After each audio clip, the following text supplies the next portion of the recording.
लोकसभा चुनाव के लिए कांग्रेस ने कुछ उम्मीदवारों की एक लिस्ट जारी की है। इस लिस्ट में जेएनयू के पूर्व छात्र संघ अध्यक्ष कन्हैया कुमार का भी नाम है।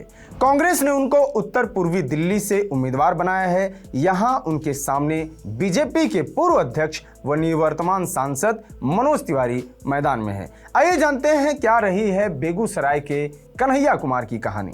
2015 का साल था। बिहार में विधानसभा चुनाव का माहौल। बेगूसराय का एक लड़का जेएनयू छात्र संघ का अध्यक्ष बन चुका था। जेल से छूटने के बाद कन्हैया कुमार के भाषण ने उन्हें स्टार बना दिया। बिहार में विधानसभा चुनाव के कैंपेन के लिए लेफ्ट ने कन्हैया कुमार को बुलाया। कन्हैया कुमार की डिमांड इतनी थी कि चुनाव में खड़ा हर उम्मीदवार यही चाहता था कि कन्हैया मेरे विधानसभा क्षेत्र में कैंपेन करें। कन्हैया बेगूसराय के चेरिया बरियापुर में चुनावी सभा करने जा रहे थे। उनके साथ उनका एक साथी भी था। उस साथी ने कन्हैया कुमार से पूछा, क्या लग रहा है कम्युनिस्ट पार्टी जीतेगी? क्योंकि सभी लोग वोट देने की बात तो करते हैं लेकिन कोई वोट नहीं देता। कम्युनिस्ट पार्टी का भविष्य क्या है? जवाब में कन्हैया ने अपनी मातृभाषा में दिया था, जिसका मतलब है कम्युनिस्ट पार्टी घास के समान है। घास की एक खासियत होती है, आप यहाँ काट दीजिए, जला दीजिए, वो दूसरी जगह उग जाएगा। आप फिर वहाँ से उसे हटा दीजिए, वो तीसरी जगह उग जाएगा। कम्युनिस्ट पार्टी घास की तरह है, कभी खत्म नहीं होने वाली, इसका वजूद कभी नहीं मिटने वाला।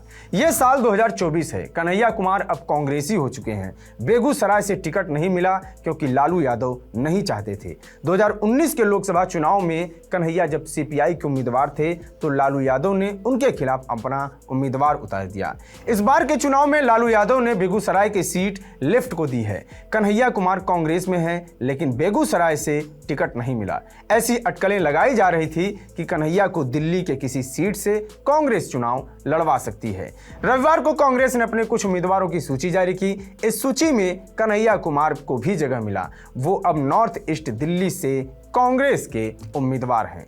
राजनीति में कन्हैया कुमार जैसे एकदम से चमके वैसा उदाहरण राजनीति में बहुत कम देखने को मिलता है। गांव घर में लोग बोलचाल की भाषा में कहते हैं, सियासत में लोग उम्र बिता देते हैं एक चुनाव लड़ने के लिए। राजनीति में चुनाव जीतने से ज्यादा मुश्किल चुनाव लड़ने की हालात में होता है। कन्हैया कुमार को कम से कम चुनाव लड़ने के लिए तो संघर्ष नहीं करना पड़ा। कन्हैया को रातों रात शोहरत मिली थी, लेकिन चुनाव में जीत सिर्फ शोहरत के भरोसे नहीं मिलती। ऐसा होता तो सभी फिल्म स्टार संसद में बैठे होते, क्योंकि उन्हें चाहने वालों की तादाद करोड़ों में होती है। कन्हैया कुमार के साथ भी ऐसा ही हुआ। 2019 के चुनाव में बीजेपी के गिरिराज सिंह ने कन्हैया को 4 लाख वोटों के बड़े अंतर से हरा दिया। साधारण परिवार से आने वाले कन्हैया कुमार ने जेएनयू कैंपस में अपना भाषण दिया था तो पूरी मीडिया उन्हें कवर करने पहुंची थी। ऐसा कम ही होता है कि एक स्टूडेंट लीडर को न्यूज चैनल्स लगातार 40 मिनट नेशनल चैनल पर लाइव दिखाएं। तब टेलीग्राफ ने कन्हैया के बारे में लिखा था, red star over India. Kanhaiya ने टेलीग्राफ के साथ ही एक इंटरव्यू में कहा था, नेता नहीं हूं, सवाल से नहीं भागूंगा, आगे जाकर टीचर बनना है। लेकिन कन्हैया इसके बाद राजनीति में आए, लोकसभा का चुनाव भी लड़ा, पार्टी भी बदली और अब लगातार लोकसभा का दूसरा चुनाव लड़ने जा रहे हैं।